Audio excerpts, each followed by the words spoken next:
حضرت موسیٰ علیہ السلام نے اللہ سے عرض کی کہ میں تجھے کہاں دیکھوں، کہاں تلاش کروں؟ اللہ نے کہا واہ موسیٰ،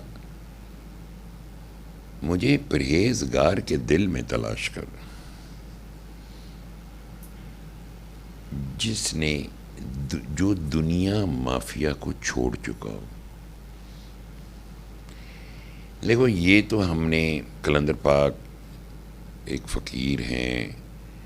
یہ لفظ کلندر پاک تو بعد میں ان کے پردہ کرنے کے بعد تھا، بعد میں لگا، ظاہر ہے اس کو پھر میں نے جب کہا، لوگوں نے بعض لوگوں نے اس پہ شاید غور کیا اور نہیں کیا، اور کچھ نے کہا بھی، چونکہ جب آخری وقت تھا تو آپ نے فرمایا سیر بابا 1000 مست ہوں تو ایک کلندر بنتا ہے، اور یہ بڑا مشکل مقام ہے، یہاں وجود کی ضرورت نہیں ہے۔ تو جب انہوں نے یہ میرے سامنے یہ بات کہی تھی، ظاہر ہے اس سے میں نے پھر یہ ان کو کلندر کہ وہ کلندر عشق کی انتہا کا نام، شاید ہم جتنے لوگ ملے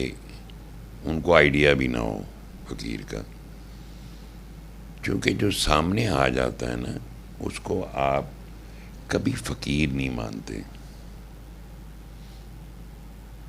کیونکہ وہ سامنے آ گیا ہے نا، وہ تو ایک وجود ہے، اور آپ کا خیال یہ ہوتا ہے کہ فقیر ایک ماورائی میٹافزیکل، جسے پورے سرار میں کہہ رہا تھا، لیکن وہ باطن کے ریفرنس پہ نہیں، ظاہر کے ریفرنس پہ تو ایک بندہ ہی سامنے آ گیا نا، اور اس کو آپ کس طرح اپنے آپ سے ایسوسیٹ کرو گے؟ کیونکہ جب آپ کسی سے ملتے ہو تو وہ جو ایک ایلیمنٹ ہے کہ میرے پہ ہیبت طاری ہو گئی، مجھ پہ کپ کپی طاری ہو گئی، میں پیروں میں گر گیا، میں یہ ہوا، میں وہ ہوا، یہ تو اس کا یہ مطلب تھوڑی ہے کہ آپ کو فوری طور پر پتہ لگ گیا کہ کوئی کامل آ گیا، پتہ تو نہیں ہوتا کسی کو۔ اصل میں ہر انسان اپنی ذات کے حوالے، ذات کا قیدی ہوتا ہے، اپنی ذات کے اندر قید ہوتا ہے، وہ ذات جو ہے اس کی، وہ اس کو بہت قیمتی ہوتی ہے، دنیا میں سب سے قیمتی چیز اس کی اپنی ذات ہے، جان ہے، وہ اس کی نفس ہے، وہ کہتا ہے کہ میں سب سے قیمتی چیز میرے پاس یہی ہے، میں اپنی جان نہیں دے سکتا، نچھاور نہیں کر سکتا، اور جب تک اللہ اس کو برگزیدہ نہ بنائے، قبول نہ کرے، تب تک یہ جان اس کو بہت عزیز ہوتی، نہیں وہ دے سکتا جان۔ جب اللہ کسی کو برگزیدہ بناتا ہے، نبی علیہ الصلوۃ والسلام نے کیا خوبصورت حدیث مبارک ہے، فرمایا کہ اللہ کے ایسے برگزیدہ بندے ہیں دنیا میں جن پر انبیاء اور شہداء بھی رشک کرتے۔ صحابہ کرام رضوان اللہ علیہ مجمعین نے کہا ہمیں بتائیے تاکہ ہم بھی ان سے محبت رکھیں۔ آپ نے فرمایا کہ وہ محض رضائے حق کی خاطر ایک دوسرے سے محبت کرتے، محبت میں پہلا جو سٹیپ ہے وہ رضا ہے، اب غور کریں، صرف رضائے حق کی خاطر ایک دوسرے سے محبت رکھتے ہیں، نہ کہ مال و دولت کی وجہ سے، پورا فکرہ یہ ہے، رضائے حق، رضا جوئی، اللہ کی رضا مل گئی تو ہر چیز مل جاتی ہے، اور پھر اس کی محبت کا کیا کہنا، محض رضائے حق کی خاطر ایک دوسرے سے محبت کرتے ہیں، نہ کہ مال و دولت کے لیے۔ وہ نور کے ممبروں پہ بیٹھے ہوتے ہیں، ان کے چہرے نورانی ہوتے ہیں۔ کلندر پاک رحمۃ اللہ علیہ ایک بات فرمایا کرتے تھے، جب بابا چلتا ہے تو غور سے دیکھو، بابا کے قدموں سے روشنی نکلتی ہے، سارے غور کرتے تھے، اب نظر کہاں سے ہے؟ اب ظاہر ہے جو ظاہر کے جو نابینا ہوتے ہیں، جو بینا نہیں ہوتے،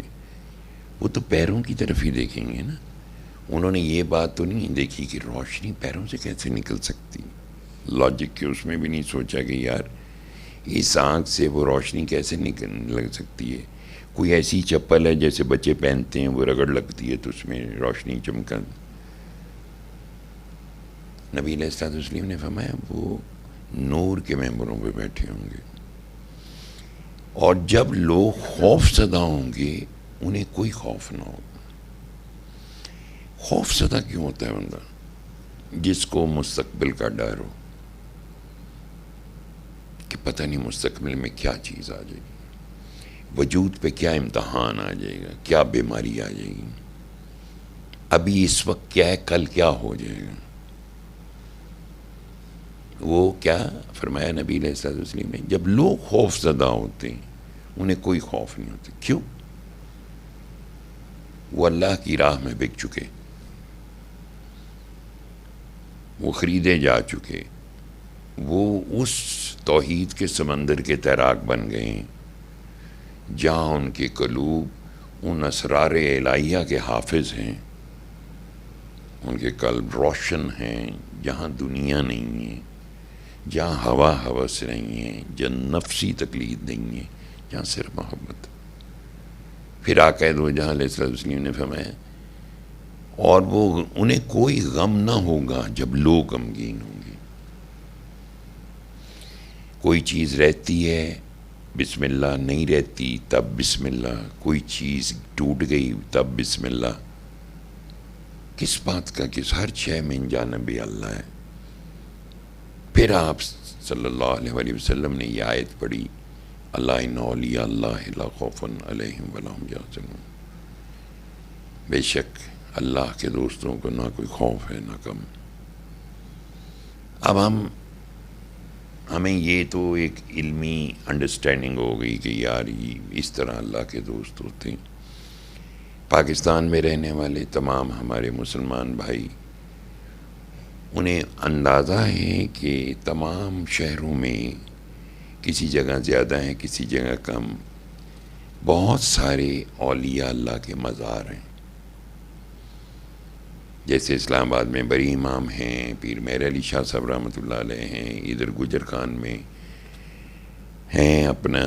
کلیام شریف والی سرکار قلندر ہوئے رحمۃ اللہ علیہ۔ پھر آپ لاہور جائیں، داتا کی نگری داد سیدنا علی حجویری رحمۃ اللہ علیہ، شاہ جمال ہیں، پیر مکی صاحب ہیں، بابا چتری والی سرکار ہیں۔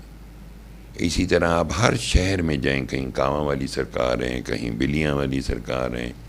کہیں بابا فرید گنج شکر ہیں، تو کہیں سیون سرکار ہیں، تو کہیں کراچی میں کس قدر خوبصورت وہاں قلندر سمندر شاہ، ہاں واہ کیا زبردست فقیر ہوئے۔ یہ تو ہم نے ہوش سنبھالنے کے ساتھ ہی یہ مشاہدہ کیا کہ یار وہاں یہاں جاتے ہیں، شاید پہلے یہ خیال آتا ہو وہاں لنگر بہت اچھا ملتا ہے، چلو لنگر کھان چلیے۔ تو زندگی کی جو سٹیجز ہوتی ہیں نان سیریس افیئر سے بھرپور ہوتی ہیں، ابتدائیہ جو ہوتی ہیں، سینس جو میں نے کہا تھا نا کہ عقل کی میچورٹی 40 سال میں، چونکہ جو کہ 7 سال کی عمر سے شروع ہو جاتی ہے لیکن ایک میچور نہیں ہوتی، تو وہ ہم انہیں کھیل کود اور کہیں سے کوئی ایسے بھی مزار ہوتے ہیں جہاں لوگ پیسے پھینک جاتے ہیں، کچھ لوگ وہ پیسے اٹھا کے چلے جاتے ہیں اپنے مصرف میں لائے، قطع نظر اس کے فقیروں کو اس سے کوئی غرض نہیں ہے کہ آپ ان کے مزار کے پیسے کھا جاتے ہیں تو کیا فرق پڑتا ہے۔ لیکن پھر ہم نے دیکھا لاہور میں میلہ چراغاں شاہ حسین سرکار رحمۃ اللہ علیہ، باب بلے شاہ، یہ قصور میں مزار ہے، یہ عرس بھی ہم نے دیکھے، داتا دربار رحمۃ اللہ علیہ، داتا سرکار کا عرس، میلہ چراغاں بڑا مشہور عرس ہے، سب کو پتہ ہے۔ ادھر اسلام آباد میں عرس ہو رہے ہیں، ہر شہر میں تقریباً، ملتان مدینۃ الاولیاء کہلاتا ہے، بڑی بڑی ہستیاں، بڑے بڑے فقیر ہوئے وہاں، تو ہم نے وہ عرس بھی دیکھے ہوئے۔ تو وہاں پہ قتلمے کھانے، اندرسے کھانے، اور یہ جو انٹرسٹ ہوتا ہے سیر سپاٹے، اور گئے اور گھوم پھر کے کچھ شاپنگ کی، آ گئے۔ اب اگر کوئی صاحب مزار ہی آپ کو مل جائے تو what is the difference؟ مزار تو ایک مخفی چیز ہے، اٹس اے سیکرٹ، اللہ کے دوست کی نشانی، اللہ کی نشانی شاعر اللہ اسے کہتے ہیں، اللہ کا دوست کا مزار ہے۔ نام تنہا دا فقیر باہو، قبر جنہ دی جیوے ہو، وہ اللہ کے دوست کی نشانی ہے۔ ٹھیک ہے. اب ہم اس کو بڑا سیکریٹ وہاں جا رہے ہیں, وضو کر کے جا رہے ہیں, سر پہ ٹوپی, وہاں کسی نے ہار پہنا دیا گلے میں تو ایم ہی بندہ ہوا میں اڑا اڑا پھر رہا ہے, کسی نے چادر پہنا دی تو تب بھی اڑا اڑا پھر رہا ہے. تو یہ ساری چیزیں جو ہوتی ہیں یہ ہمارے بچپن کے, ہم اسی سوسائٹی کے اندر کیریئر ہیں ان ساری چیزوں کے. واسطہ بوسطہ کسی سے بھی نہیں ہے, بس یہ داتا گئے دعا مانگی, داتا میرے امتحان ہوئے پاس کرا دو اللہ, یا یہ بھی اپروچ ہو سکتی ہے, یا اللہ تیرے نیک بندے ہیں نہ صدقے کر دے. مختلف لوگوں کی مختلف اپروچز ہیں. اب اگر ایک چل کے ہی آ جائے سیدھا پھر کیا ہو, تو وہ آپ کا جتنا کلیشے ہے جو آپ نے بلڈ اپ کیا ہوتا ہے اپنے اندر کہ ایک بڑا یار رونق با رونق نور, اس کے منہ سے شیشے جڑے میں ہوں, روشنیاں نکل رہی ہوں ادھر سے بھی ادھر سے بھی, اور ایک بابا سوٹی پکڑ کے آ جائے تو پھر کیسا لگے گا. ظاہر ہے کہ ایک دم انسان قبول نہیں کر سکتا, یا اس کو آئیڈینٹیفائی نہیں کر سکتا, یا اس کو اس مزار سے نہیں جوڑ سکتا. انیشل سٹیج کے اوپر فوری طور پر ملے کہ لو جی میں بابے انہوں نے پہچان لیا, بابے ہو رہی تھے کامل ولی سمجھ, پہلے دن میں اندازہ لا لیا. وہ ایسی ہماری فضول قسم کی باتیں ہوں گی. وہ ہم اپنی چونکہ ذات میں پھنسے ہوتے ہیں, تو کسی جب ہم سٹک اپ ہوتے ہیں, ذات کا جو قیدی ہوتا ہے نا وہ ایک دن پھنس جاتا ہے, بلاک ہو جاتا ہے, چونکہ اس کے پاس راستہ کوئی نہیں, چونکہ ایمبیشس ہوتا ہے بہت زیادہ. اور وہ جیسے معاشیات میں کہتے ہیں نا لمیٹڈ ریسورسز ان لمیٹڈ ڈیزائرز. تو ہمارا جو نفس ہے اس کی خوبی یہی ہے, اس کا وصف بھی یہی ہے کہ وہ ان لمیٹڈ ڈیزائرز جنریٹ کرتا ہے, جبکہ ہمارے ریسورسز نہیں ہوتے. جو نصیب ہوتا ہے, جو کلندر پاک نے فرمایا تھا کہ جو تمہارا نصیب ہے وہ تمہیں مل کے رہے گا, جو تمہارے نصیب میں نہیں ہے وہ بابا بھی نہیں دلوا سکتا. یعنی نفس جو ہے ہی از ناٹ یور فرینڈ. جو اندر بیٹھ کے جنریٹ کر رہا ہے ابلیس کی تحریک سے خواہشات کو, تو وہ آپ کو اتنی خواہشات نہیں مل سکتی. یا آپ اپنی ذات کے اندر سیری میں مت پھنسو, الجھ جاؤ گے, پھنس جاؤ گے. تو بندہ جب اس کیفیت میں ہوتا ہے, جب الجھ جاتا ہے, الجھا ہوا ہوتا ہے ہر انسان میرے سمیت جو بھی ہو, وہ جب فقیر کو ملتے ہیں تو جیسے اب یہ کہنا کہ جی حضرت عیسیٰ علیہ السلام نے جو فرمایا تھا کہ جسے دیکھ کے تمہیں رب یاد ہے.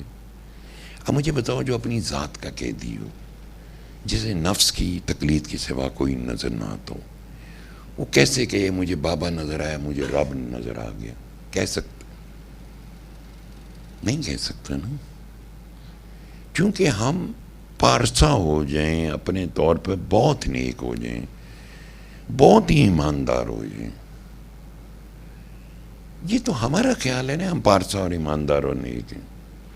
اللہ کا تو ہمارے بارے میں یہ خیال نہیں ہے نا. تو اللہ نے کہا میرے دوست میری صدری کے نیچے, میری قبا کے نیچے, جنہیں میرے سوا اور میرے دوستوں کے سوا کوئی نہیں پہچانتا.